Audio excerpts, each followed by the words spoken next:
And Democratic Congressman Greg Landsman of Ohio is here for more on that. Congressman, thank you for coming on.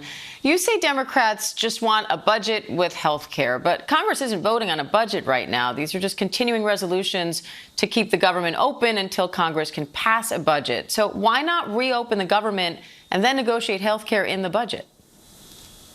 Well, a couple of things. CR is a budget. It just extends last year's budget to this year.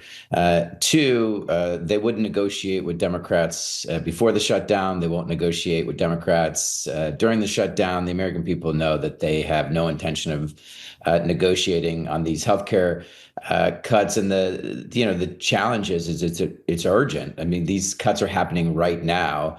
And you're talking about 24 million Americans whose healthcare costs are going to skyrocket. 4 million Americans are going to lose their health insurance. In my district in Southwest Ohio, 30,000 Southwest Ohioans are going to see their healthcare costs go up, and 14,000 will lose their healthcare altogether. So this has to get negotiated right now. All we're saying is get folks in a room, negotiate a deal, open the government, and protect people's healthcare. That requires Trump to lead, and to date, he hasn't wanted to do that.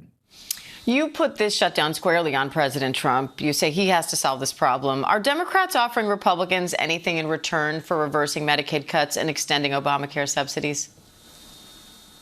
In return to giving Americans their health care back? I don't know if they are asking for anything in return. I mean, look, we're in this bind because they spent $4.5 trillion a few months ago on tax cuts for the super wealthy. And in order to pay for that, they ran up the deficit by $2.5 trillion, and they cut healthcare by over $1 trillion. They've created this healthcare crisis where long-term care facilities are closing. You've got rural hospitals closing, hospital staffs are being cut. And my constituents, their constituents are losing their health care. So they should say, look, you guys are right. 78% of Americans want these premiums extended. They don't want to have to pay more in healthcare. They're paying more in everything else, food, housing, everything has gone up. America has become unaffordable, while Trump has been president, and this is going to make it so much worse. And so, yes, we're helping their constituents by ensuring that they get their health care. The Trump administration is threatening mass layoffs if President Trump thinks these negotiations aren't going anywhere. Do you feel pressured by that? And do you think this is worth it if it does end in the loss of thousands of federal jobs? He's already fired hundreds of thousands of Americans. I don't know what the difference is. I mean, he's going to continue doing what he's doing if we don't give him everything he wants. It doesn't make any sense. I mean, the number of people in my district whose lives have been upended because this president just indiscriminately fired them is staggering. I mean, it's going to be close to 300,000 people, Americans he has fired, many of whom are veterans. They are withholding hundreds of billions of dollars from Americans. And so, again, this is Trump's shutdown because at any moment, Trump can tell congressional Republicans who will do whatever he says to get in a room, get a deal done, reopen the government, and protect people's health care. I also want to ask you about President Trump sending National Guard troops to Democrat-run cities. What's your reaction to that? It's just chaos. I mean, he's just trying to stoke division. And, if there is a public safety issue, and certainly there are, work with local mayors and governors, give them the police officer resources they need. Like he's withholding cops grant dollars. Like, it's insane that at a time when he's sending in troops to American cities, he's withholding dollars from our police departments. So release the dollars. In fact, work with us. I've got a bill that would make it easier for police to retain and recruit more officers. There was a time when presidents led on this in terms of helping communities hire more police officers. We need a president who's going to do that again.